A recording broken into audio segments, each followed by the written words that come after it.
Here is my review for Chelsea Brighton. If you enjoy this video, it'd be great if you could head over to the YouTube channel and subscribe.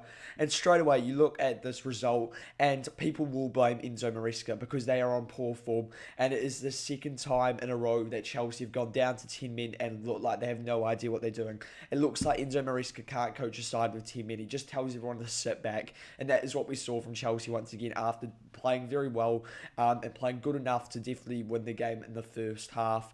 But yes, Chelsea was so poor in that second half. And look, the Chalobah card's stupid, but they need to have a different approach when they go down to 10 men. You can't just sit in for a full 45 minutes or for whatever it was and hope to get through to the end. But at the end of the day, I am still on the side of it is the board's fault. It is the owner's fault. They invested so much money in the summer and they didn't invest in any defenders. And now they've got this issue. Injury-prone defenders. Defenders that are getting suspended. Defenders that aren't good enough. That is Chelsea's main problem, and it will continue to be Chelsea's main problem, and it will continue to be why Chelsea can't compete in a title race. And that is their title race done, I'm almost certain. I didn't really believe it in the last couple of weeks, but there's no way Chelsea are going to get into a title race with this sort of defence. They need to invest either heavily in January or in the next summer. They can't make that mistake again, but you've got to start blaming the owners. It's the owners' fault. It's the people in charge of transfers' fault. That's who it is. It's not just Enzo Maresca, and they probably will sack Maresca because it's the Chelsea way, but at the end of the day, the wrong blame, I think, is going on. I think this is more on the owners.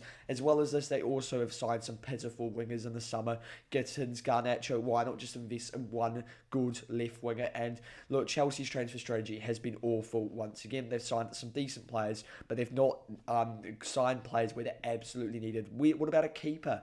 It just doesn't make sense. It feels like I'm doing the exact same review for Chelsea every time, because every time you just point it back at the board, back at the owners, back at the sporting directors for not signing the correct players. If you enjoyed this video, it'd be great if you could subscribe. Do you think I've been unfair? Do you think it's actually Chelsea's players' fault, or do you think it's the manager's fault, or are you on my side? It's actually the owners who are causing and the sporting director who are causing these problems.